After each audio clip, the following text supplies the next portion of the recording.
Anuj tides வழங்கும் வா தமிழா வா. இணைந்து வழங்குவோம் Montra electric super auto. Power by கார்டியா நல்லெண்ணெய், Lalitha jewellery. Associate sponsors Aswin foundation, builders, interior and designing.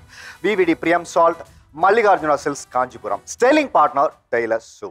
இந்த பூமியில் இருக்க எல்லா உயிர்களுக்குமே ஒரு இருப்பிடம் உண்டு, ஒரு கூடு உண்டு. அதே மாதிரி மனிதர்களுக்கும் ஒரு சொந்த இருப்பிடம் இருக்கு. அது வாடகை வீடா இருக்கு, சொந்த வீடா இருக்கு, லீஸ் வீடா இருக்கு. இப்படி வெவ்வேறு விதங்களாக பிரித்து வச்சிருக்காங்க.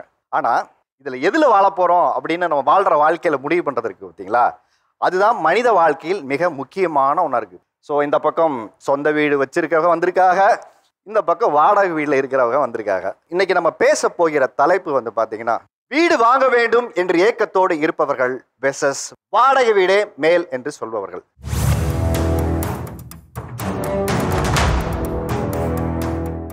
இப்போ எவ்வளோ வாடகையில் குடியிருக்கீங்க? வீடு கட்டுவதற்கான திட்டம் என்னவா வச்சிருக்கீங்க? 2014 சென்னை வந்தேன் சார். வந்த உடனே எனக்கு சென்னை பிடிக்கல. திருநெல்வேலி மாவட்டம் எப்படி இருக்குன்னு உங்களுக்கு தெரியும். ஸோ அப்படி ஒரு ரம்யமான இடத்துல இருந்துட்டு இந்த சென்னை எனக்கு சுத்தமாக பிடிக்கல. அப்போ சுற்றி பார்த்து எனக்கு அண்ணா நகர், கொரட்டூர் அந்த ஏரியா பிடிச்சிருந்தது.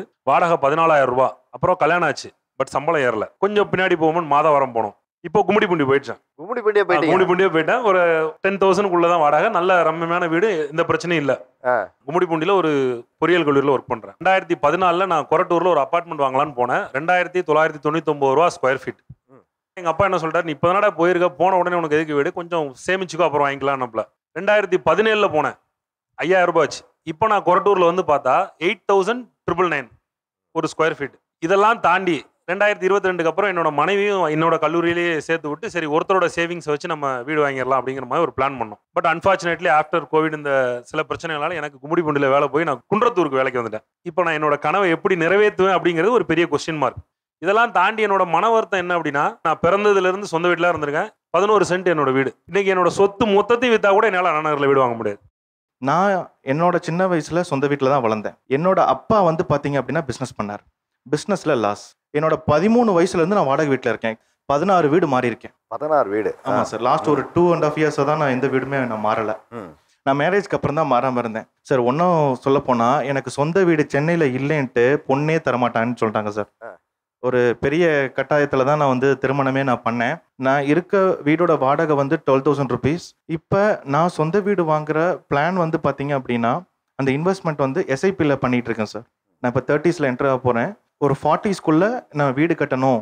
அதாவது என்னோட எஸ்ஐபியை பிரேக் பண்ணி அதில் வர ஒரு இன்வெஸ்ட்மெண்ட் அமௌண்ட்டை வந்து பார்த்தீங்கன்னா பேசிக் பிரின்சிபல் அமௌண்ட்டை வீடு கொடுத்துட்டு ரிமைனிங் வந்து ஹோம் லோன் போடலாம் அப்படிங்கிற பிளானில் இருக்கேன் சார். 800 ரூபா வாடகையிலேருந்து இன்றைக்கி 8,000 ரூபா வாடகை கொடுத்துட்ருக்கேன் சார். நான் ஒரு ப்ரைவேட் கம்பெனியில் ஒர்க் பண்ணுறேன் சார். பார்ட் டைமாக வந்து கேட்ரிங் பண்ணிகிட்டு இருக்கேன். நேட்டிவ் பிளேஸ் திருநெல்வேலியில் கொஞ்சம் இடம் கிடக்கு சார். இது ரெண்டையும் விற்று ஒரு 30 லட்ச ரூபாய்க்கு ஒரு டபுள் பெட்ரூம், ஒரு கிச்சன் கோயம்புத்தூருக்கு மிக அருகில் ஒரு 40 கிலோமீட்டருக்குள்ளே வாங்கணும்னு ஆசையாக இருக்குது சார். கோயம்புத்தூருக்கு மிக அருகில் 40 கிலோமீட்டர் சார். கோயம்புத்தூர்ல வாங்க முடியாது. நான் மதுக்கரையில இருக்கிறேன் சார், தாலுகால.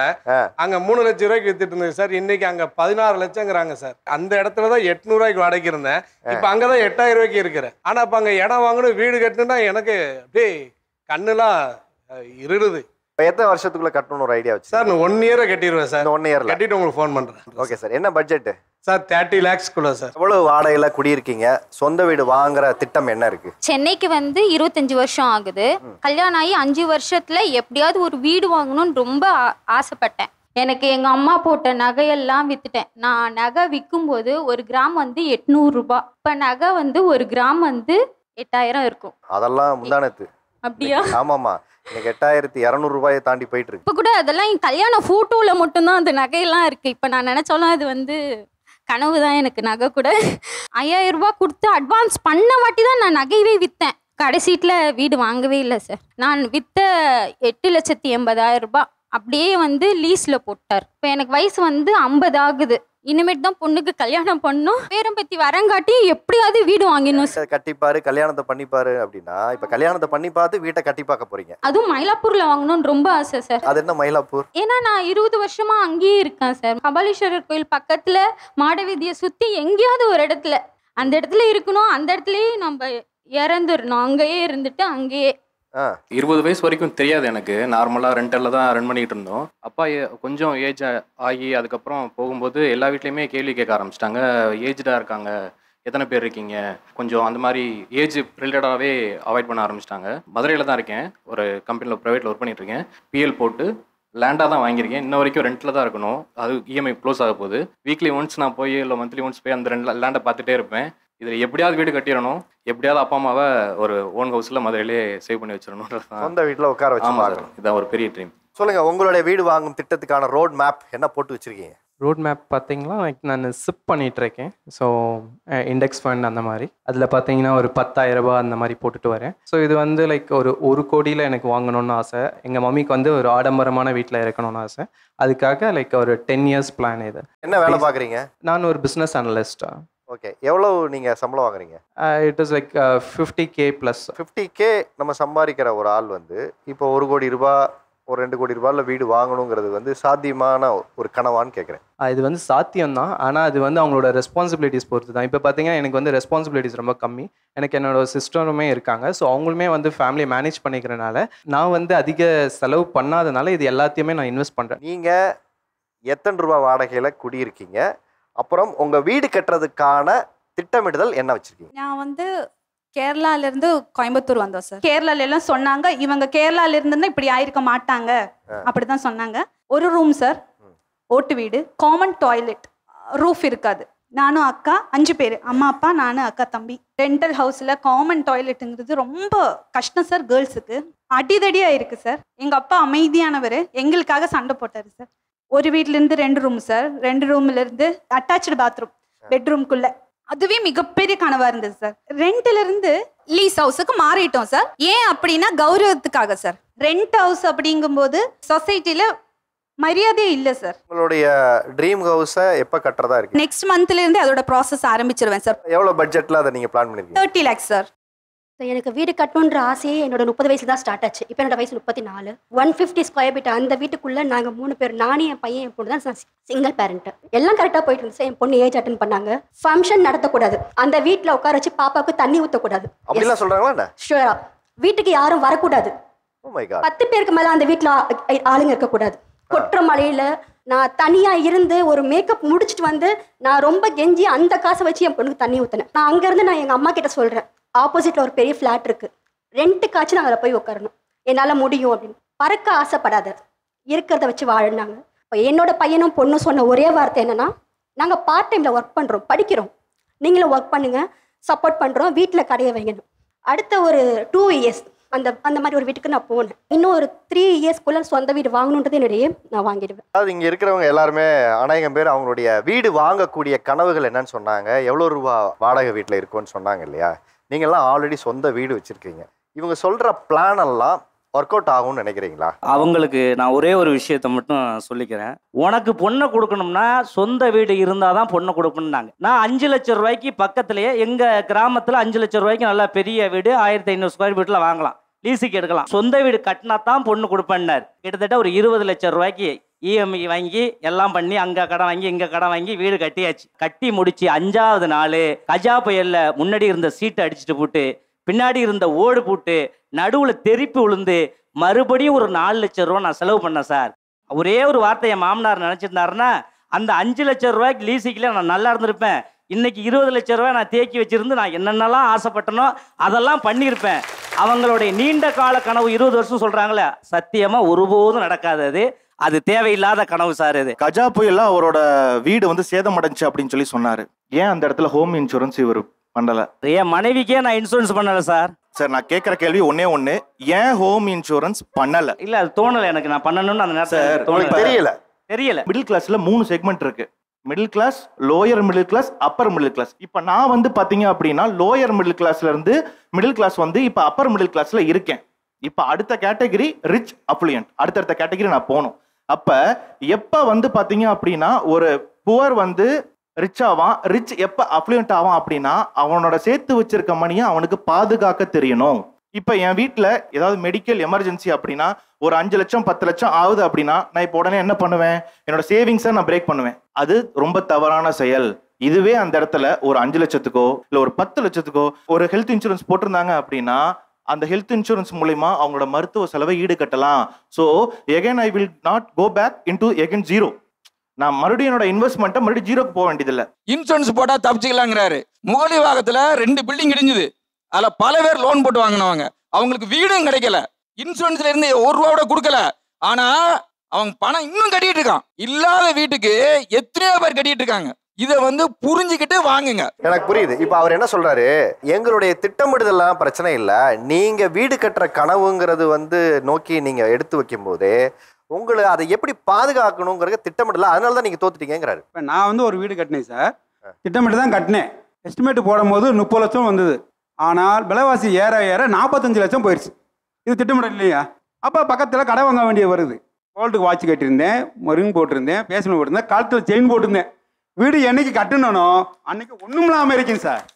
அப்போ எனக்கு ஏன்டா, நான் வாடகை வீட்டில் 4 வீட்டில் இருந்தேன் சார். ரொம்ப ஜாலியாக இருந்தேன். 2 கார் வாங்கினேன் சார். சொந்த வீடுக்கு 1 கார் கூட வாங்க முடியல. ஒரு பைக்கை இது சர்வீஸ் பண்ண முடியல, ஏன்னா இஎம்ஐ போகுது. அப்போ இவங்களுக்கு தெரியல இக்கரைக்கு அக்கறை பச்சை. நம்ம இருந்தது 5000 ரூபா, 4000 ரூபா, 10000 ரூபா வாடகை வீட்டில். நமக்கு எதுக்கு 50 லட்ச ரூபா வீடு? எனக்கு 10 லட்ச ரூபாய் வீடு போதும்னு நம்ம ஆரம்பிச்சோம்னா அந்த 10 லட்ச ரூபாய் வீடு 10 வருஷம் கட்டுங்களேன், 15 வருஷம் கட்டுங்களேன் இஎம்ஐயே. ஸோ சிம்பிளா நம்ம ஈஸியா என்ன செஞ்சிட முடியும், ரீச் பண்ணிட முடியும். அவங்க சைடில் சொல்றவங்க எல்லாருமே என்னன்னு சொல்றாங்கன்னா, எனக்கு ஒரு குடிசை இருந்தா போதுன்றாங்க. அப்படி இருக்க யாருமே குடிசையோட வாழ மாட்டாங்க சார். 1000 ஸ்கொயர் ஃபீட் லேண்ட் இருந்தா போதும், 300 ஸ்கொயர் ஃபீட் பில்டிங் கட்சி நான் பண்ணலாம்னு நினைச்சேன். ஆனா எனக்கு கல்யாணம் ஆகிட்டு 2 பசங்க வரும்போது, ஐயோ 2 பொண்ணுங்க இருக்கு, 2 BHK கட்டு, 2 BHK அட்டாச் பாத்ரூம் கட்டுன்றாங்க. சரி 20 லட்ச ரூபாய்க்கு நம்ம லோன் வாங்குறோம், 25 லட்சம் இஎம்ஐ கட்ட போகிறேன். சரி ஓகே, நோ ப்ராப்ளம், கட்டுறாங்க, கட்டின்னு வந்துட்டேன். என்னுடைய வருமானம் 75,000 ரூபாய்க்கு நான் வருமானம் வந்துடுது. இஎம்ஐ 25,000 ப்ளஸ் என் பர்சனல் செலவு 40,000. அந்த ஸ்டேஜுக்கு வரும்போது நம்ம பயம் ஆட்டோமேட்டிக் பேனிக் ஆயிரும். இப்போ நான் பேங்க்கில் போகிறேன், லாஸ்ட் 2 மந்த் நான் இஎம்ஐ கட்டலை, திருப்பி 4th மந்த் பேமெண்ட் கட்டலாம், இந்த மந்த் கட்டுறேன்னு நிற்கும் போது நீங்கள் அந்த 3 மந்த்துக்கான இஎம்ஐ கட்டினாதான் அந்த 4th மந்த் பேமெண்ட் நான் வாங்குவேன்றாங்க. நான் பிஸ்னஸ் பண்ணுறவங்க நான் எப்படி நான் 1 lakh 1.5 lakh திருப்பி கட்ட முடியும்? அந்த மாதிரி மைண்ட் தாட்டில் இருக்கும்போது எனக்கு ஐயோ இது வீடு வேண்டாம், நம்ம சேல்ஸ் பண்ணிவிட்டு நம்ம வாடகை வீட்டுக்கே போயிடலாம்னு சொல்லிட்டு வீட்டு சாவியை எடுத்து பேங்க்கான ஹேண்டில் பண்ணிவிட்டு நான் வாடகை வீட்டுக்கு வந்துட்டேன். இப்போ 7,000 ரூபாய் வாடகை கொடுத்து நிம்மதியாக உட்காந்துருக்கேன் நான். ஆக்சுவலாக அவங்க இமீடியட்டாக ஒரு எக்ஸிக்யூஷன் பண்ணி இமீடியட்டாக ரிஸ்க் எடுத்துறாங்க சார். ப்ராப்பராக ஒரு விஷயத்த பிளான் பண்ணாமல் ஒரு கம்பல்ஷனில் டக்குன்னு போயிட்டு உடனே அதில் ரிஸ்கில் மாட்டிக்கிறாங்களோன்னு தோணுது. இப்போ அவங்க எல்லாருமே வாடகை வீட்டில் இருந்துக்கிட்டு ஒரு பிளான் பண்ணுறாங்கல்ல, ஒரு 10 வருஷத்துல 15 வருஷத்துல நம்ம இந்த பிளானை அடைஞ்சிருவோன்னு. இவங்க போடுற பிளான் எல்லாமே இன்னைய டேட்ல இருந்து போடுறாங்க. இப்போ ஒரு லேண்ட் வாங்க போனோம்னா நீங்க அங்கே ஸ்டாம்ப் டியூட்டி கட்டணும். இன்னைய ரேட் ஒரு ஸ்டாம்ப் டியூட்டியா இருக்கும். ஆனா நீங்க அப்ப வாங்க போகும்போது ஒரு ஸ்டாம்ப் டியூட்டியா இருக்கும். அதனுடைய ஈடு கட்டுறதை எப்படி பிளான் பண்ணணும்? வீடு வாங்கிட்ட பிறகு வீடு கட்டக்கூடிய ப்ராசஸ் சார், கொத்தனார் கிடைக்க மாட்டாங்க சார், பெயிண்டர் கிடைக்க மாட்டாங்க, 3 மாசம் கஷ்டப்படணும். நம்ம வீடு கட்டுறதுன்றது பக்கத்துல ஒரு சேர் போட்டுன்னு உட்காந்தாதான் 2 மூட்டை சிமெண்ட் ஆட்டையை போடாம இருப்பான் சார். அந்த பிளானிங்ஸ் இல்லாமலே நம்ம வீடு வாங்கிடுறோம் சார். நீங்க இப்ப சொந்த வீடு வாங்கினதுனால நடந்த மன உளைச்சல் இருக்குல்ல, அது என்னன்னு சொல்லுங்க. சொந்த வீடு வாங்கி எந்திரிக்க முடியாம கஷ்டப்பட்டுட்டீங்க அப்படின்னா பெத்த அம்மாவை நம்ப மாட்டாங்க, கூட இருக்க ஒய்ஃப் நம்ப மாட்டாங்க. ஏன்னா அவங்க இருக்கிறத காப்பாத்திக்கிட்டு பிள்ளைங்களை பார்ப்போம். இஎம்ஐ கட்டுறதா பெரிய மன உளைச்சலே. மாசம் பிறந்தா 31,250 ரூபா இஎம்ஐ கட்டணும். 3 வருஷம் கட்டியிருக்கேன், 9 லட்ச ரூபா கட்டியிருக்கேன். ஆனால் என்னோட அசல் அடைஞ்சது பார்த்தீங்க அப்படின்னா வெறும் 1 லட்ச ரூபா தான். இப்போ அதுலேயே நம்ம உடஞ்சு போயிடுவோம். இதை வீட்டில் சொன்னோம்னா அவங்க வீட்டில் இன்னும் பயந்துருவாங்க சார். இதெல்லாம் முன்னாடியே பேங்க்ல முன்னாடியே சொல்லிடுவாங்க.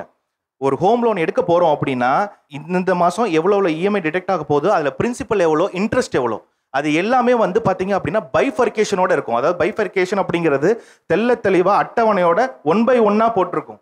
அப்போ முதல்ல நீங்கள் ஒரு வீடு வாங்கினீங்க, ஃபார் எக்ஸாம்பிள் ஒரு 25 வருஷத்துக்கு ஒரு ஹோம் லோன் போட்டாங்க அப்படின்னா 10 வருஷத்துலேருந்து 15 வருஷம் வரைக்கும் அவங்களோட இன்ட்ரெஸ்ட் மட்டும்தான் பே பண்ணுவாங்க. அதை அவங்க தெளிவாக தெரிஞ்சுக்கணும். 33 லட்சத்துக்கு வீடு வாங்கினதுல 28 லட்சத்துக்கு லோனு, 40% வித்து தான் ஃபஸ்ட்டு ஒரு அமௌண்ட் போட்டு அந்த வீட்டை வாங்கணும். பையன் ஒரு 15,000 வாங்குறாங்க, நான் ஒரு 10,000 வாங்குறேன். அவர் வேலைக்கு போனாலும் இன்னொரு பையன் ஒரு 20,000 வாங்க, 25,000 மாதம் லோனு. 31 நாளில் 3 டைம் நாங்கள் கரெக்ட் வேலைக்கு சாப்பிட்றோமோ இல்லையா சார். ஆனால் மறுநாள் 1ஆம் தேதி இருக்கு பாருங்க, அந்த மாத தவணை வர்றது மேனேஜர் சொன்ன தேதிக்குள்ள நாங்கள் கட்டலைன்னா எங்கள் குடும்பமே பைத்தியம் பிடிச்சிடும். இப்போ உங்களுக்கு ஒரு மனநிலை இருக்கா, இந்த வீடை வித்துட்டு கடன் எல்லாம் போய் வாடகை வீடு? அது இப்படி இல்லை சார். அது அந்த வீட்டை நான் எதுக்கு வாங்கினேன் தெரியுமா? என்னோட வீட்டுக்காரர் ஒரு காலத்தில் டிப்ளமோ இன்ஜினியர் படிச்சுட்டு வந்தார். இடையில அந்த வேலை போயிடுச்சு. அவரை கீழ்த்தரமா பேச ஆரம்பிச்சுட்டாங்க, எல்லாம் சொன்னாங்க. அவருக்காகவே ஏங்க என் நகை விற்று வாங்குங்க, 25,000 இஎம்ஐ தானே, நம்ம கட்டிக்கலான்னு பார்த்துக்கலான்ட்டு நம்ம வாங்கினது தான். 15,000 ரூபா வாடகையில் நல்லா இருந்தோம். இப்போ 40 லட்சத்துக்கு அந்த வீடு வாங்கினாலும் நம்ம வாடகையை விட மோசமாக தான் இருக்கும். 30 வருஷத்துக்கு முன்னாடி உங்க வீட்டில் அந்த அண்ணன் டிப்ளமோ முடிச்சுட்டு இங்கே வந்து வேலைக்கு சேர்ந்து இன்னைக்கு வீடு வாங்கியிருக்கான்னு ஊர்ல பெருமையா இருக்கா இல்லையா உங்களுக்கு? பெருமை இருக்கு. அவ்வளவுதான், வேற என்ன வேணும்? நீங்க எல்லாரும் பேசும்போதுமே உங்க மூஞ்சில ஒரு கர்வம் இருக்கு, சொந்த வீடு இருக்குன்னு. எங்களுக்கு அது இல்லையா? இவங்க எல்லாம் சொந்த வீடு கட்டி போயிட்டா சந்தோஷமா இருப்போம்னு நினைக்கிறாங்க. நீங்க எல்லாம் ஆல்ரெடி சொந்த வீடு வாங்கிட்டீங்க. உண்மையாவே உங்க கனவு நிறைவேறிடுமா? சொந்த வீட்டிலேருந்து நாங்கள் இப்போ வாடகை வீட்டுக்கு ஷிஃப்ட் ஆகிட்டோம். ஆக்சுவலாக எங்களோடது லவ் மேரேஜ் தான். எங்களுக்கு வந்து ஃபேமிலியில் அந்தளவுக்கு எந்த சப்போர்ட்டும் கிடையாது.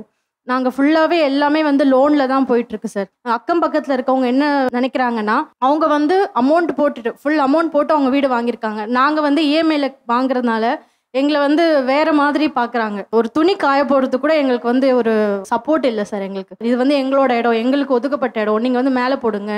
எனக்கு வந்து ஆப்ரேஷன் தான், ஸோ என்னால் மேலே ஏறி போக முடியல. 2 குழந்தைங்களை வச்சு ரொம்ப கஷ்டப்பட்டேன். நாங்கள் ஏதாவது ஒரு பொருள் வாங்கினா, இல்லை நாங்கள் எங்கேயாவது வெளியே போகிறோம், ஒரு ட்ரெஸ்ஸு நல்ல ட்ரெஸ் போட்டு வந்தால் அவங்களுக்கு அது ஒரு ப்ராப்ளமாகவே இருக்குது. எப்படி இவங்க வந்து இந்த மாதிரி பண்ணுவாங்கன்னு. அவங்க குழந்தைக்கு உடம்பு சரியில்லைன்னா என் குழந்தைக்கு வர உடம்பு சரியில்லாமல் போகலைன்னு கேட்குறாங்க சார். எல்லாமே வந்து கம்பேர் பண்ணுறாங்க சார். ஸோ எங்களை விட நீங்கள் வந்து கீழே தான் இருக்கணும் அப்படின்ற மாதிரி அது ஒரு த்ரெட்டன் பண்ணுற மாதிரியே இருந்தது சார். என்னால் ஃபேஸ் பண்ண முடியல. நான் உள்ளே உட்காந்து அழுவேன்.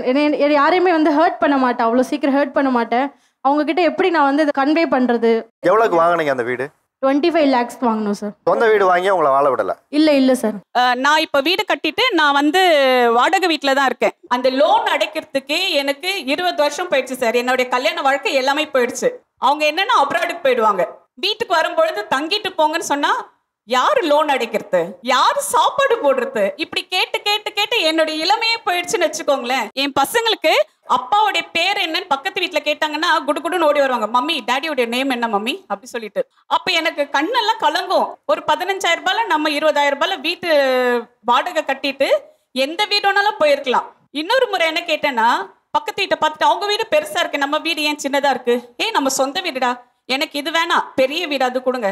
நான் 45,000 ரூபாய் கட்டிட்டு இருந்தேன். ஆனா அவங்க 16,000 ரூபாயில வாடகை இருக்கிறாங்க. அது எனக்கு அப்பதான் தோணுச்சு, அந்த பிள்ளை கேட்கும் பொழுதுதான் தோணுச்சு, நம்ம ஏன் இவ்வளவு கஷ்டப்பட்டு மாசம் 45,000 ரூபாய் கட்டி நம்ம லைஃபே தொலைச்சிட்டோமோ. இப்ப நான் அவரை வெளியே கூப்பிட்டா எனக்கு வயசாயிடுச்சு அப்படின்னு சொல்றேன். அவருக்கு என்ன வயசாகுது இப்போ? 55 சார். அவருக்கு 55 வயசு. அப்ப அவருக்கு ஒரு 15 வருஷத்துக்கு நீங்க சொன்ன மாதிரி கரெக்ட் தான். அவங்க என்ன சொல்லுவாங்கன்னா, எனக்கு வயசு இருக்கும் பொழுதே நான் சம்பாதிக்கணும், உன் கூட உட்காந்துக்கிட்டா நான் எப்படி சம்பாதிக்கிறது? நான் கேட்குறேன், என்னுடைய வயசை நீங்க ஏன் பொருட்படுத்த மாட்டீங்க? எனக்கும் வெளியே போகணும், ஜாலியா சுத்தணும், எல்லாரும் மாதிரியும் இருக்கும்ல. நான் அரும்பாக்கம் ஜெயநகரில் தான் வீடு கட்டிட்டு வந்தோம். எங்களோட ப்ராப்பர்ட்டி வேல்யூவே கிட்டத்தட்ட 2 கோடிக்கு போகும். என் பொண்ணு வந்து அப்போ 7th தான் படிச்சிருந்தா, என் பையன் வந்து 5th தான் என்ன படிச்சிருந்தான். ரொம்ப சந்தோஷமாக தான் அந்த வீட்டில் இருந்தோம். கரெக்டாக 1 வருஷம் கூட இல்லை சார் நாங்கள் சந்தோஷமாக இருக்கிறது. எதிர் வீட்டில் ஒருத்தர் வந்து அங்கே இருக்கிறாங்க. அவங்க என்ன பண்ணியிருக்காங்க, வெளியில் ரோடில் நிறைய வண்டியெல்லாம் விட்டுட்டு இருப்பாங்க. கார் எங்களால் ஏற்ற முடியாது. நாங்கள் என்ன பண்ணோம், போலீஸில் போயிட்டு ஒரு சுறுசுறுப்பில் போய் கேஸை போய் கொடுத்துட்டு வந்துட்டோம். போலீஸ் என்ன பண்ணாங்க, சிவியரா இந்த மாதிரி வார்ன் பண்ணி அனுப்பிச்சிட்டாங்க. அதுல இருந்து பைக்கே விட மாட்டாங்க ரோட்ல. அந்த தெருவில் அவங்க தான் பெரிய அளவில் இருந்தாங்க. ஏன்னா பிறந்து வளர்ந்தது. நாங்கள் எங்கேயோ இருந்தோம் ஒரு வாடகை வீட்டில், அதே ஜெயநகரில் ஒரு வாடகை வீட்டில் இருந்தோம். எங்கள் வீட்டுக்கார் வந்ததுக்கு என்ன கேட்டாங்கன்னா, அந்த பெட்டிஷனர், நீ எங்கேயோ இருந்து வந்த ஒரு ஆளு, நீ எப்படி இதை வந்து என்கிட்ட நீ கேட்க முடியும்? உனக்கு என்ன தகுதி இருக்கு? இதை தான் இன்னைக்கு வரைக்கும் அவர் இன்சஸ்ட் பண்ணிட்டு அந்த நூல் பிடிச்ச மாதிரி. நான் வாழ்ந்த தெருவுல நீ ஒரு வீடு வாங்கி குடி வந்துட்டு நீ எப்படி என்ன கேள்வி கேட்கலாம், எப்படி வண்டி விட முடியாதுன்னு சொல்லலாங்கிறதா. நீ இந்த தெருவில் நீ இருக்கிறதுக்கு லாய்க்கு கிடையாது, கிளம்பி போயிடணும். எங்க ஹஸ்பண்ட் பில்டர் தான், இது மாதிரி 100 வீடு கட்ட முடியும். ஆனா இன்னைக்கு நாங்க அந்த மன உளைச்சல் இருக்கோம் பாத்தீங்களா, ஒரு எதிரிக்கு கூட வரக்கூடாது சார். இது ஒரு சின்ன ஈகோ கிளாஷ்ல நடந்த ஒரு ஈகோ கிளாஷ். அவங்க இப்ப எங்க லாஸ்ட்ல சொல்றாங்கன்னா, நீங்க பேப்பர்ல ஆடு கொடுக்கணும், அன்கண்டிஷனல் அப்பாலஜி கொடுத்தீங்கன்னா யூ ஆர் சேஃப், இல்லைன்னா நீங்க இந்த வீட்டுல வாழ முடியாது. வாடகை வீட்டுல 11 வருஷம் வாழ்ந்துட்டு இருந்தேன் சார், நிம்மதியா இருந்தேன் சார். இப்ப அவங்க சொல்றாங்க பாத்தீங்களா, 30 லட்சம் 20 லட்சம் பில்டிங், நாங்க இத்தனை கோடி போட்டு கூட எங்களால நிம்மதி இல்லை. இவங்கெல்லாம் சொந்த வீட்டுல இருந்து வாடகை வீட்டுல இருந்து சொந்த வீட்டுக்கு வாங்கி நாங்களாம் பிரச்சனையில இருக்கோம், எங்களுக்கு இவ்வளவு மன உளைச்சல் இருக்கு அப்படின்னு ஒன்று சொல்லும்போது, நீங்க வாடகை வீட்டுல இருந்ததுனால என்னென்ன அவமானங்கள் இருந்துச்சு? ஒரு 30 வயசுக்கு உள்ளே இருக்க ஒரு பையனால் சொந்த வீடு இல்லைன்னா கம்ப்ளீட்டாக அவங்களோட மேரேஜ் வந்து அவங்களே டிலே பண்ணிட்டு தான் இருப்பாங்க. நிறைய பேருக்கு என்னோட அலைன்ஸ் போய் நிறைய பேருக்கு மேரேஜும் ஆயிருக்கு. ரிலேட்டிவ்ஸ் வந்தா எப்போ போவாங்கன்னு கேட்பாங்க சார். ஏன்னா தண்ணி வந்து பிரச்சனையாகும் இல்லையா, இனி 2 நாள்ல தண்ணி வராது, எப்போ கிளம்புவாங்க, இதுக்காகவே வந்து அவங்க வரல சார். நாங்கள் அந்த பர்டிகுலர் வீட்டில் இருந்த போது வருஷம் வந்து 10 days இருப்பாங்க சார், ஜாலியா இருக்கும். அவங்க வந்து வரல சார். என்னுடைய கேரக்டரையே தப்பா சொல்ற அளவுக்கு நான் மன உளைச்சல் ஆயிருக்கேன் சார் வாடகை வீட்டில் இருக்கிறதால. ஏன்னா நான் நல்லா ட்ரெஸ் பண்ணிக்குவேன், ஏன்னா நான் ஒரு ஆசிரியை. எனக்கு வீடு இல்லைன்றதால நான் ஒரு வாயில் புடவை கட்டிட்டு போனாலோ இல்லை நான் ஒரு சாதாரண ஒரு உடையில போக முடியுமா சார்? பாரு, ஒரு வீடு வாங்க புண்ணியம் இல்லை, போறா அப்படியே மேக்கப் போட்டுக்கிட்டு எங்கேயோ போறா வரா, இது வரைக்கும் இவ வீடு வாங்கவே இல்லை அப்படி சொல்லக்குள்ள அந்த மனு வேதனை சார். நான் நிஜமாவே தினம் அழுதுருக்கேன். 9:30க்கெல்லாம் கதவை பூட்டிடுவாங்க சார். கதவை பூட்டுற கூட பிரச்சனை இல்லை, நாயை ஊத்துட்டுருவானுங்க. நம்ம ஒரு 10 மணிக்கு போய் ஃபோன் பண்ணோம் அப்படின்னா நம்மகிட்ட சரி வந்து திறக்கிறோம் அப்படின்னு சொல்லிட்டு ஃபோனை கட் பண்ண மாட்டாங்க. இந்த நாய் வார நேரத்தை பார்த்தியா அப்படிமா, நமக்கு இன்னும் டென்ஷன் ஆகும். இதெல்லாம் தாண்டி நான் கொரட்டூரில் வீடு பார்க்க போனேன். தம்பி ஆள் நல்லா ரொம்ப வாட்டமாக இருக்கீங்களா, தண்ணினே அடிப்பீங்களா அப்படின்னாப்புல. நான் அடிக்க மாட்டேன் சாமி அப்படின்னேன். சரிப்பா அப்படின்னு என்னை அனுப்பிட்டார். வீடும் கொடுத்துட்டாரு. நான் மாடியில் போய் இருக்கேன். 6 மணி ஆனால் டெய்லி பீர் வாங்கி அடிப்பார். என்னைய கேட்கற ஒழுக்கமா நீங்க சொன்னீங்க உங்களை நாயின்னு சொன்னாங்கன்னு சொல்லிட்டு அது போன்ல ஏன் நேர்ல சொல்லிருந்தா விட்டுருக்க மாட்டேன், சட்டையை பிடிச்சிருப்பேன். அப்படி சொல்றீங்க. போன்ல சொன்னதுனால சொன்னாங்க. என்ன தெரியுமா சார் சொன்னாங்க, நான் வீட்டுல நாய் வளர்த்துட்டு இருக்கேன், நாய் வந்து திடீர்னு அவுத்துட்டு வெளியே ஓடிடுச்சுங்க சார். அந்த பக்கத்து வீட்டுல வந்து வெறும் 500 ரூபாய்க்கு ஷெட்டு போட்டு குடி வாடகைக்கு வச்சிருக்காங்க. அவங்க பொண்ணு வந்து ஓடும் போது துரத்திருச்சு. நான் அப்பவும் போய் பிடிச்சிட்டேன் சார். அதுக்கு அவங்க 10 பசங்க முன்னாடி வச்சு என்கிட்ட என்ன கேட்டாங்க தெரியுமா, நாய் நீ எதுக்கு வளர்த்துறன்னு அசிங்கமா கேட்டாங்க சார். இன்னைக்கு அவங்க காலி பண்ணி போயிருவாங்க. அந்த அவமானமும் அசிங்கமும் யாருக்கு சார்? சொந்த வீட்டுக்காரங்களுக்கு தான். உங்க நாயை பார்த்து பயந்து 4 பேர் ஓடி போனாங்களாமா, அவங்கள பத்தி யோசிக்கல. உங்க நாயை நீங்க அவுத்து விட்டுருவீங்க, இன்னொருத்த மேல போய் பாயும். உங்களுக்கு அது தப்பா தெரியுதுன்னா திட்டுனா இல்ல சார், அசிங்கப்படுத்துறாங்கன்னு சொல்றேன். நீங்க அசிங்கப்படுத்தாம எனக்கு புரியல. என்னை நாய் கடிக்க வருது உங்க நாய், நீங்க பிடிக்க மாட்டீங்க, நான் உங்களை திட்டக்கூடாதுன்னு என்ன இருக்கு எனக்கு புரியல. கடிச்சிருந்தா அவங்க பேசிருந்தாலும் நான் ஒத்துக்குவேன் சார். கடிக்கிற வரைக்கும் நாங்க பாத்துக்கிட்டே இருக்கணும். கொடுக்கணுமா கால? 2 சிறப்பு விருந்தினர்கள் இன்னைக்கு நம்மளோட பேச வந்திருக்காங்க. டாக் டெவலப்பர்ஸோட மேனேஜிங் டைரக்டர் சதீஷ்குமார் அவர் நம்மளோட இங்க வந்திருக்காரு. ஜோதிடர் சுபாஷ் பாலகிருஷ்ணன் அவர்கள் வந்திருக்காரு. அதற்கு முன்னாடி நம்ம விட்ட இடத்துல இருந்து சூடா அந்த விவாதத்தை தொடங்கலாம் அப்படின்னு நினைக்கிறேன். வீடு வாங்குபவர்களிடம் என்னென்ன ஆசையை தூண்டுறாங்க? பைபாஸ் வருதுன்னு சொல்லிட்டு மனபூஜை எல்லாம் போட்டிருந்தாங்க சார். அதை பார்த்துட்டு தான் நாங்களே பிளாட் வாங்கினோம். 9 வருஷம் ஆச்சு பிளாட் வாங்கி. எங்க நகர்ல வீடுங்களே இல்ல, தனியா நாங்க இருக்கிறோம். பைபாஸ் வரும் வெயிட் பண்றீங்க 9 வருஷமா? ஆமா, பைபாஸ் வருதுன்னு சொல்லி போட்டுட்டு பைபாஸ் எங்கேயோ போயிடுச்சு. 2 கிலோமீட்டருக்கு அந்தாண்ட போட்டாங்க.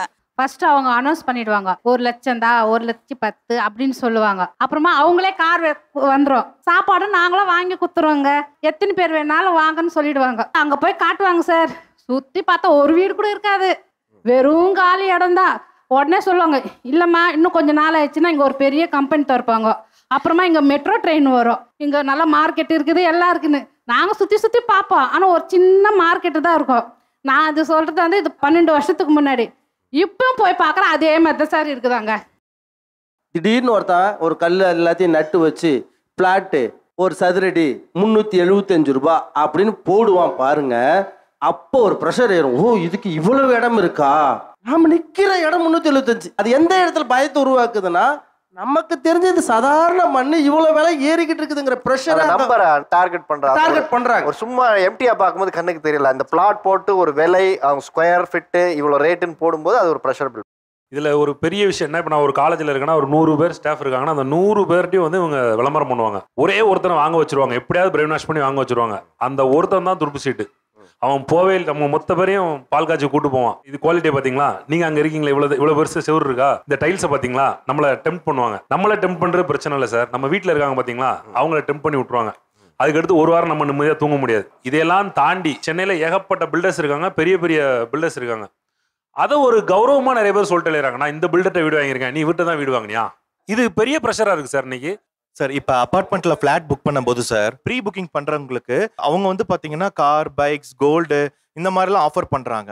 அது வந்து பாத்தீங்க அப்படின்னா என்னதான் நான் ஒரு 10 வருஷம் கழிச்சு ஒரு சேவிங்ஸ் பண்ணி இன்வெஸ்ட்மெண்ட் பண்ணி நான் அதுக்கப்புறம் நான் ஒரு வீடு கட்டலாம் நம்ம நினைச்சா கூட they are indirectly pushing me and they are creating urgency on me. வேற என்னென்ன ஆசையை தூண்டுறாங்க? சென்னைக்கு மிக மிக அருகில் இதோ உங்கள் சக்தி நகர். 2 அடி தோண்டினாலே சுத்தமான குடிநீர், சுகாதாரமான காற்று வசதி, 24 மணி நேரமும் போக்குவரத்து வசதி.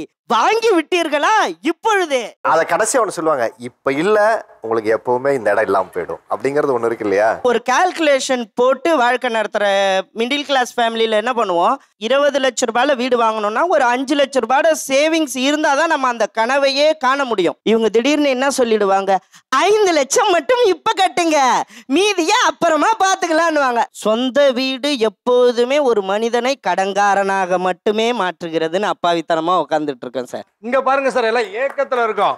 அவர் சொல்ற விளம்பரத்துல எவ்வளவு சிரிச்சுட்டே சொல்றாரு சார். ஆனா நான் சிரிக்கல, ஏக்கத்தோட பாக்குறேன். சொந்த வீடு வாங்கி விட்டீங்களா, வாங்கணும் அப்படின்னு அலைகிறேன் சார். சார் இப்ப இருக்கிற காலகட்டத்தில் விளம்பரம் இல்லாத எதுவுமே கிடையாது சார். நதிகா வருதுன்னு சொல்லி நாங்க தங்க வாங்க போக மாட்டேன். நிலகல் ரவி வீடு ப்ரொமோட்டர்ஸ் பண்றாங்க, நான் வீடு வாங்க மாட்டேன். என் குடும்பத்துக்கு, என் பொண்டாட்டி பிள்ளைகளுக்கு, என்னை பெத்தவனுக்கு வீடு வேணும். அவங்க என்னையே நல்லா பார்த்துக்கிட்டாங்க. அந்த தம்பி சொன்ன மாதிரி எங்கள் தாத்தா காலத்தில் 40 ஏக்கரா இருந்தது, எங்கள் அப்பா காலத்தில் 4 ஏக்கரா இருந்தது. என் இதில் 400 ஸ்கொயர் ஃபீட்டு கூட இல்லாமல் இருக்கு. சரி, அப்போ எனக்கு ஒரு 600 ஸ்கொயர் ஃபீட்லேயே வீடு வாங்கணும்னு ஆசை இருக்காதா சார்? சரிங்க சார். சார் இது எவ்வளோ ஸ்கொயர் ஃபீட் இருக்குது சார்? இந்த இடம் 2500 ஸ்கொயர் ஃபீட். இந்த இடத்த வந்து நான் உங்களுக்கு கொடுத்துட்றேன், ஓகேங்களா? இந்த இடத்த ஒரு வீடா உங்களுடைய கனவு இல்லமா நீங்கள் மாற்றணும் அப்படின்னா என்ன மாதிரி ஒரு பிளான் பண்ணுவீங்க சார்? வாஸ்து விட்டுருங்க சார். ஹால்ல இருந்து நம்ம இன்னர் ஸ்டேர்கேஸ் வச்சும் கட்டலாம், 3 BHKவும் நம்ம கட்டலாம் சார்.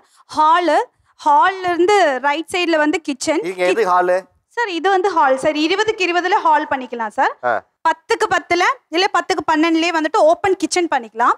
ஹால்ல இருந்து உங்களுக்கு ரைட் சைடுல ஒரு பெட்ரூம், நேரா வந்தீங்கனாலும் வாஷிங் ஏரியா. ஓகே, கிச்சன் எங்க இருக்கு இப்போ? சார் கிச்சன் வந்து நம்மளோட ரைட் சைடுல இருக்கு சார். அவர் உட்கார்ந்திருக்க இடத்துல. ஆமா. நம்ம கும்முடி பூண்டி கிட்ட கிச்சன் இருக்கு, கரெக்ட்டா? ஆமா சார். கும்முடி பூண்டி அருகில் கிச்சன் இருக்கு. ஓகே, அடுத்து சார் கிச்சனை ஒட்டி இங்க ஒரு பெட்ரூம் சார். இந்த ஹால்ல இருந்து ரைட் சைடுல உங்களுக்கு ஒரு டபுள் பெட்ரூம். ரைட் சைடு இதுதான். சாரி லெஃப்ட் சைடுல வந்து டபுள் பெட்ரூம். இங்க வந்து உங்களுக்கு வாஷிங் ஏரியாக்கு பக்கத்துலயே வந்து டிவி பார்க்குற மாதிரி டிவி யூனிட் கூட வச்சுக்கலாம் சார். இந்த இடத்துல டிவி யூனிட் வச்சிருக்கீங்க. நான் 3 BHK 1.5 சென்ட்லயே இருக்கு சார் பிளானிங். நீங்க இப்போ உட்காந்துக்குங்க. நீங்க உங்க பிளானை சொல்லிட்டீங்கல்ல. ஒரு வீடு கட்டினா ஒரு கனவு இல்லத்துல இது இருக்கணும்னு ஒரு ஸ்பெசிஃபிகேஷன் இருக்குல்ல. என் வீட்டுல புதுசா இது ஒண்ணு இருக்கணும்னு நான் நினைக்கிறேன்னா என்ன விஷயம்? மொட்டை மாடியில வந்து செடியெல்லாம் வைக்கணும்னு ரொம்ப ஆசை சார். நான் இப்போ வாடகை வீட்டுல கதவு பின்னாடி ஒளிச்சு வச்சிருக்கிறேன் சார் செடிங்கள.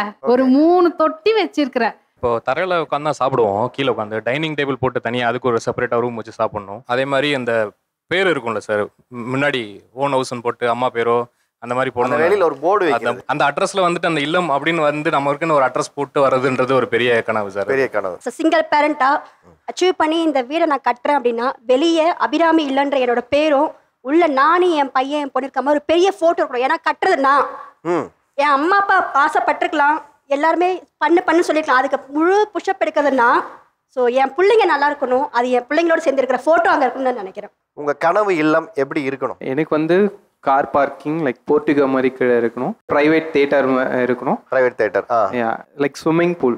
சார் என்னுடைய சொந்த வீட்டில் வந்து எனக்குன்னு ஒரு லைப்ரரி இருக்கணும், நூலகம். ஏன்னா நான் வாடகை வீட்டில் இருந்தனால எலி கடிச்சிருச்சு சார் நிறைய புக்கு. லைப்ரரிக்கு ஒரு இடம் இருக்கணும். ரொம்ப சந்தோஷமா. எனக்கு ஒரு கொஞ்சம் பெரிய லெவல்ல ஒரு அக்வாரியம் வந்து ஹாலில் வைக்கணும். ஏன்னா அதோட மூவ்மெண்ட்லாம் பார்க்கும்போது அதில் ஒரு சூத்திங் எஃபெக்டா இருக்கும் சார், மனசுக்கு வந்து இதமா இருக்கும். என்னோட ட்ரீம் என்ன அப்படின்னா, வீட்டில் மொட்டை மாடியில் நல்ல பெரிய ஸ்பேஸ் இருக்கணும் சார். சொந்தக்காரங்க வந்தாங்க அப்படின்னா மொத்த பேரும் மொட்டை மாடியில் பாய் போட்டு படுத்து ராத்திரி பூரா பேசிட்டு விளாண்டுட்டு ஜாலியாக இருக்கணும் சார். ஓகே சார், எனக்கு வந்து டபுள் பெட்ரூம் சார். பெட்ரூமை விட கிச்சன் கொஞ்சம் பெருசாக கட்டணும் சார். ஏன் அப்படின்னா நான் மாஸ்டர், எனக்கு சமையல் ரொம்ப பிடிக்கும், என் ஒய்ஃபுக்கு ரொம்ப பிடிக்கும். பாதி நேரம் இல்லை, 3/4 நேரம் கிச்சன்லேயே தான் சார் இருப்பாங்க. அவங்களுக்கே தான் டைம் ஸ்பெண்ட் பண்ணுவேன். அதனால கிச்சன் நல்லா கட்டிட்டு ஹாலில் வர கெஸ்ட்டும் யார் வந்தாலுமே பார்க்குற மாதிரி இந்த அப்படி போட்டிருப்பாங்க சார், பெரிய பெரிய பணக்கார வீட்டிலலாம்.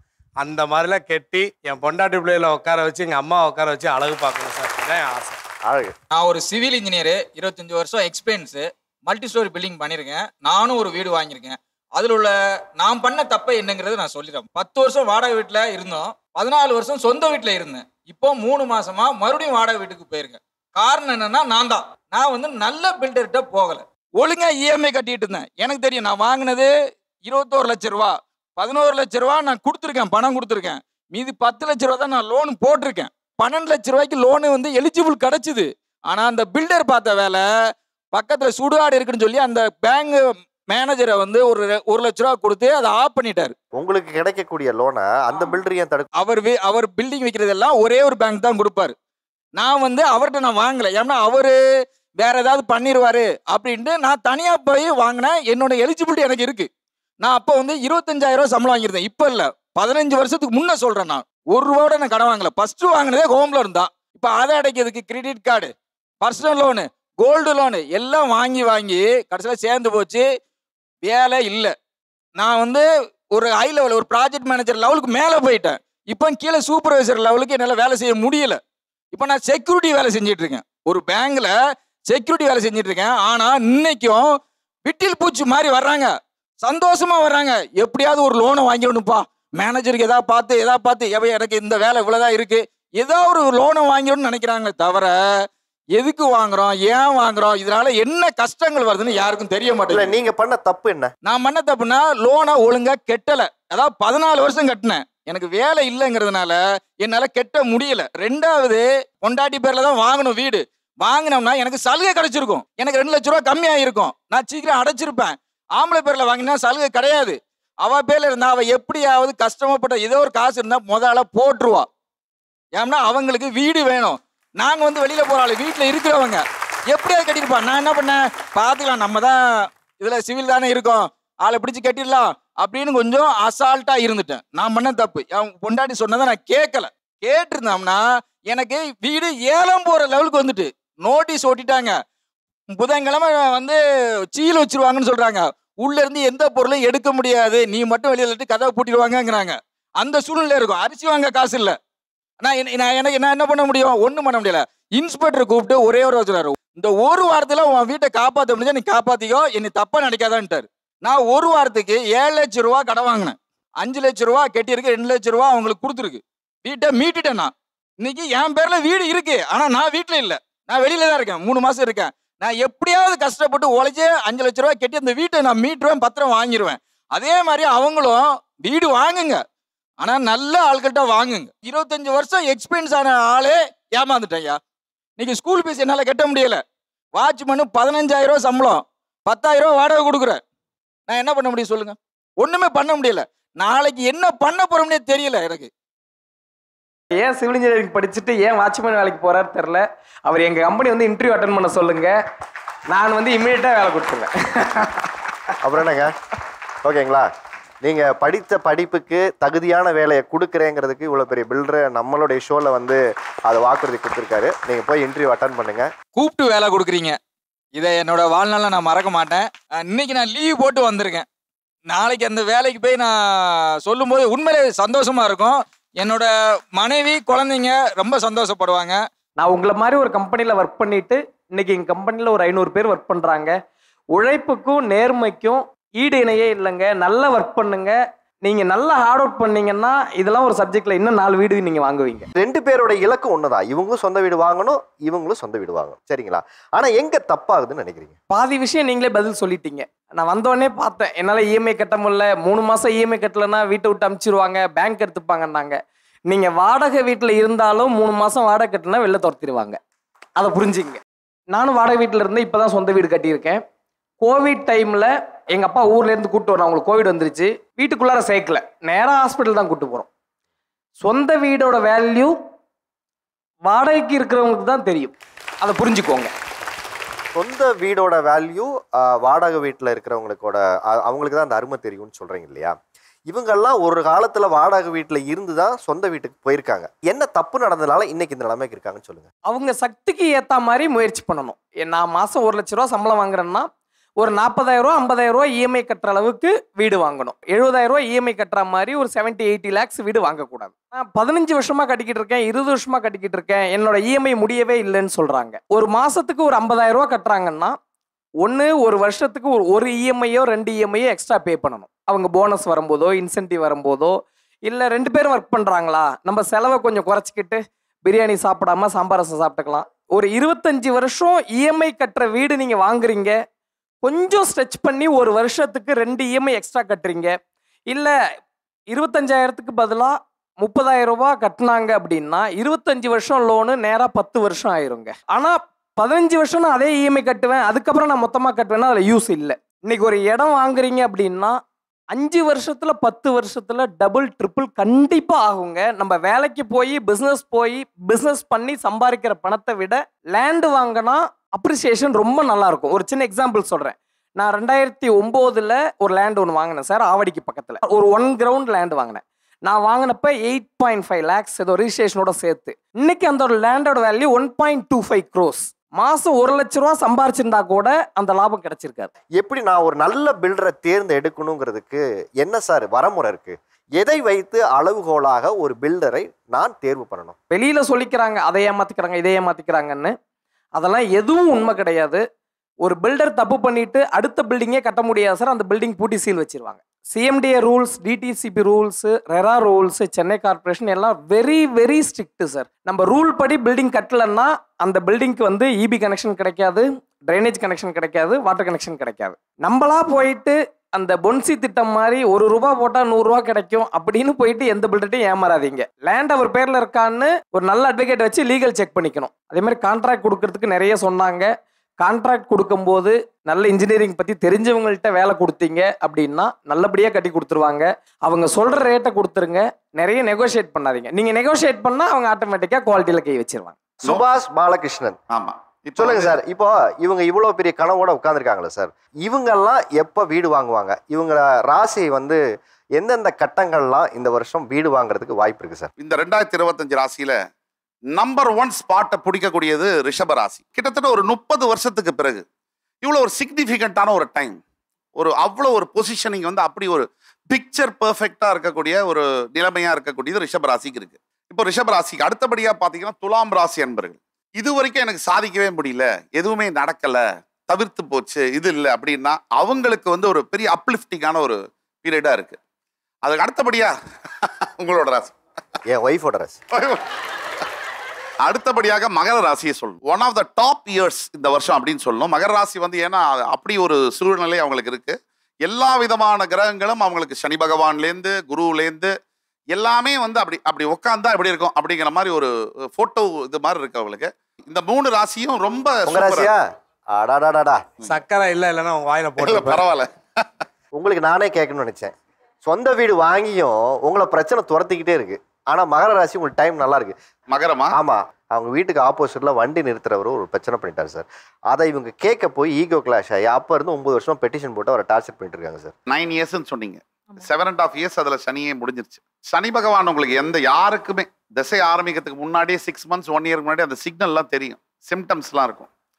அதுக்கு காரணம் வந்து 2.5 years it takes to move from one ராசி to another ராசி. அதனால அந்த எஃபெக்ட் வந்து ரொம்ப அதிகமா இருக்கும். ஸோ அந்த பீரியட் வந்து முடிய போற நேரம். இப்போ நீங்க அந்த கேஸே வந்து அந்த விளிம்புல இருக்கும். இப்போ நமக்கு என்ன வேணும் அப்படிங்கிறதுல 2 டாபிக் இருக்குங்க. நமக்கு பிடிச்ச கெட்டது வேணுமா, பிடிக்காத நல்லது வேணுமா? கடவுளுக்கு தான் தெரியும் நமக்கு எது நல்லதுன்னு. ஆனா நமக்கு அது பிடிச்சிருக்கும், கெட்டதா இருக்கும். அப்போ நீங்க வந்து சில சமயம் நம்ம கடவுளை திட்டுவோம், எனக்கு ஏன் இதை கொடுத்த, எது பண்ண, அது நடக்கல, இது நடக்கல சொல்லி கம்ப்ளைண்ட் பண்ணுவோம். உடனே ஜாதகம் சரியில்லை, ஜோதிடம் சரியில்லை, ஜோசியர் சரியில்லை, சாமியே தப்பு, இப்படிலாம் சொல்லிடுவோம். இதை நீங்க புரிஞ்சுக்கணும். உங்களுக்கு சில பிடிச்ச விஷயமே உங்களுக்கு கெட்டதா கூட இருக்கும். அதை நீங்க வந்து தீர்ப்பு வந்து கடவுள்கிட்ட வர வரைக்கும் வெயிட் பண்ண தான் வேணும். நல்ல தீர்ப்பு இப்போ வரும், அதை மட்டும் நீங்க நம்பலாம். இங்க யாராரு ரிஷபம் இருக்கீங்க, யாராரு வந்து மகரம், அதுக்கப்புறம் துலாம்? உங்களுக்கு மகரமா சார்? நீங்க தான் சார் ஊருக்கே வீடு கட்டி கொடுக்குறீங்க, நீங்க ஏன் சார் வீடு வாங்க போறீங்க? அதர் தன் தட் இந்த 3 ராசியை தாண்டி யார் சார் வீடு வாங்கலாம்? கடகராசி. கடகராசி வந்து ரொம்ப ப்ராமினெண்டா இருக்கு. இப்போ ரிலீஃப் வரக்கூடிய ஒரு டைம். அஷ்டம சனிலேருந்து விலகி ஹப்பாடா அப்படிங்கிறது இப்போ, அதாவது பிளே சேஃப். அதுக்கு பிறகு வந்து ஜாகிரதையா இருக்க வேண்டிய ராசி. வீடு வாங்க வைக்கும், அதாவது காத்த டயர்ல ஏற்றி பின்னாடி பஞ்சர் பண்ணக்கூடிய இடம் எது அப்படின்னு பார்த்தீங்கன்னா சிம்ம ராசி. உங்களுக்கு டவுட்டா? கொடுங்க. இல்லை, நான் துலாம் ராசி, ஹஸ்பண்ட் வந்து சிம்ம ராசி. ஸோ சிம்மத்துக்கு நீங்க டேஞ்சர் யார் பேர்ல வாங்குறீங்க முடிவு பண்ணலாம், இது அப்ளிகபிள் ஆகும். அதுக்கு அடுத்தபடியாக ஜாக்கிரதையா இருக்க வேண்டியது, ரொம்ப ஜாக்கிரதையா இருக்க வேண்டியது மீனராசி. உங்களுக்கு ஜென்ம சனி வர்றதுனால மனசுல வந்து எந்த முடிவை எடுக்கக்கூடாதோ கரெக்டா அந்த முடிவை போய் எடுக்க வைக்கும். இத்தனை நம்ம ராசிகள்ல எந்த ராசி இந்த ஆண்டு வீடு வாங்கக்கூடாது? கண்டிப்பா மீனராசி. மீனராசி கண்டிப்பா தள்ளி போடணும். ஜென்ம ராசியில சனி வராரு. அப்போ சனி பகவான் வந்து மீனராசிக்கு ராசியவே பிடிக்கிறதுனால கேப்டிவேட் பண்றாரு மைண்டை. கரெக்டா போய் தப்பான பில்டர்கிட்ட மாட்டுவாங்க. டைம் பாம்பு வச்ச மாதிரி கரெக்டா போய் தப்பான ப்ராப்பர்ட்டியை செலக்ட் பண்ணுவாங்க. வாஸ்து கரெக்டா இருக்காது, அது பிரச்சனை, அது கொஞ்சம் தள்ளி போடுறதுனால. இல்லை வீட்டில் வேற யாராவது வேற ராசியில இருக்காங்களா, அவங்க பேர்ல ஜாதகம் ஒரு தடவை பார்த்துட்டு அந்த வீட்டை நம்ம வாங்குவோமா, அப்படி பண்ணலாம். சுய ஜாதகம்னு ஒன்று இருக்கு, பிறந்த ஜாதகம். அதோடைய தாக்கம் தான் அதிகமாக இருக்கும். இப்போ சுய ஜாதகத்தில் மீனராசிக்காரங்களுக்கே நல்லா இருக்கு அப்படின்னா அவங்களுக்கே சூப்பரா இருக்கும். அப்ப 7.5 சனியில சிலது நல்லதும் நடக்கலாம். அது பிறப்பு ஜாதகத்துல இருக்கக்கூடிய அதை பொறுத்து இருக்கு. ரொம்ப நன்றி சார். நிகழ்ச்சியோட இறுதிக்கு வந்தாச்சு. வீடு வந்து வாங்கணுமா வேண்டாமாங்கிறது ஒரு பெரிய டிபேட்டா இருந்தது. சொந்த வீடு வாங்கினவங்களே வேணான்னு சொல்றாங்க. அப்போ வாடகை வீட்டில் இருக்கிறவங்களுடைய கனவெல்லாம் என்ன அங்கேயே நம்ம முற்றுப்புள்ளி வச்சிடணுமா அப்படிங்கிற ஒரு கேள்வி நம்ம நோக்கி வைக்கப்படுகிறது.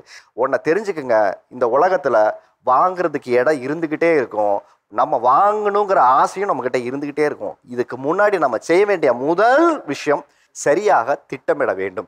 எதையுமே முறையாக செய்யாம முடிவு தப்புட்டு நம்ம சொல்லக்கூடாது. இன்னைக்கு சகோதரி சொன்னாங்க, என் இளமைய நான் தொலைச்சிட்டேன், என் பிள்ளைங்களுக்கு அப்பா என்று கூப்பிடுகிற அந்த அனுபவத்தை தொலைச்சிட்டேன்னு சொன்னது மிகப்பெரிய வழி இந்த மேடையில். அவங்க சொன்னாங்க, இவங்க சொன்னாங்க, கையில் இருக்கிறத வித்து இந்த இடம் இல்லைன்னா ஒன்று போயிடும் அப்படிங்கிறத எமோஷனலா நீங்க வீடு வாங்க கூடாது. ஒரு சாதாரண ஏழை குடும்பம் வீடு என்பது எட்டாத கனவாக இருக்குது. அந்த எட்டாத கனவை நீங்க நினைவாக்கிக்கணுங்கிற ஒரு முயற்சி எங்க நடக்குன்னா திட்டமிடுதல் இருந்து ஆரம்பிக்குது. வா தமிழாவா உங்களுடைய கனவு இல்லம் நிறைவேற வாழ்த்துகிறது. சிறப்பாக பேசியவர்களுக்கு சிறப்பு பரிசு கொடுக்கும் நேரம் இது. டைமண்ட் பிரஷர் குக்கர் வழங்கும் உங்களுக்கான ஒரு கிஃப்ட் ஹாம்பர், ட்ரைமி பாப்பட் வழங்கும் உங்களுக்கான ஒரு gift hamper. Diamond pressure cooker வழங்கும் உங்களுக்கான ஒரு கிஃப்ட் ஹாம்பர், ட்ரைமி பாப்பட் வழங்கும் உங்களுக்கான ஒரு கிஃப்ட் ஹாம்பர்.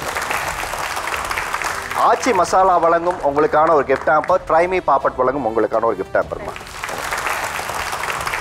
ஸோ மீண்டும் ஒரு நல்ல தலைப்பில் உங்களை சந்திக்கும் வரை உங்களிடமிருந்து விடைபெறுவது உங்கள் ஆரி அர்ஜுனன்.